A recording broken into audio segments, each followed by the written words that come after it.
Hi, my name is Houston Haynes. We're here in my studio to show how the SmartAV Tango works as a front end to Steinberg's Nuendo. In this video, we'll focus on the control room and mix-related functions, as well as show how the virtual keyboard is used to mark up a project. As you may come to expect by now, there are several ways to get to every major functional area in Nuendo using the Tango, and the control room is no exception.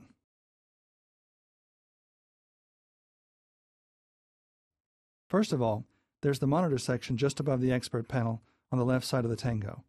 From there, you can directly access a range of control room functions. The encoder controls the main control room volume, and pressing the encoder activates the dim control.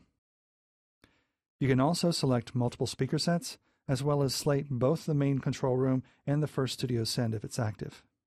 Touch the monitor section, and a larger view pops up that allows even more control than the hardware control section, with touch points for switching between speaker selections, mono mixdown, talkback control, as well as switching the control room to any active additional studio send bus. For even more detailed control of the mix bus, you can take advantage of the Mix and Control Room edit panel that has a large number of control room functions from Nuendo's remote command set. Note the controls for fold down and speaker selection, along with all of the solo functions for controlling the surround bus. There are also commands for activating the metronome click, as well as setting pre-fade or listen. I like the solo commands on the edit panel since they're easier to see and track than the tiny graphic buttons on the control room mixer in Nuendo. The mixer section of the edit panel is also handy for various functions within Nuendo.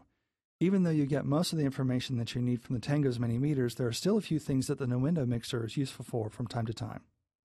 Also, since the Tango track view is directly tied to Nuendo's primary mixer, you can adjust things there that have an impact on how the Tango behaves. The function that I most commonly refer to in Nuendo's mixer is the studio send state.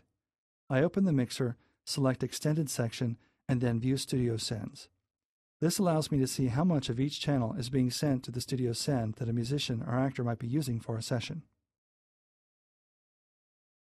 The mixer view is also useful for verifying which tracks are targeted for certain types of commands.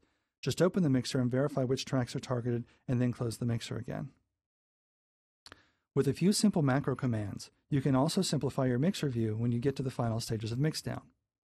I have a macro that opens the mixer, hides all track types except for group channel tracks, and then hides the mixer again. Since the Tango's track arrangement is based on the main mixer, it greatly simplifies the tracks down to just the group channel tracks, which are often the last places I'll make changes before committing the final render. Once I'm satisfied with my mix, I set the locators to the entire project by activating the Select All remote command, followed by locators to selection, and then I activate the audio mixdown dialog. Here's where the Tango's virtual keyboard can come in handy. I can switch to that and enter the name of the mixdown file, and if all of the other settings are as I want them, I simply hit the virtual enter key and the render begins.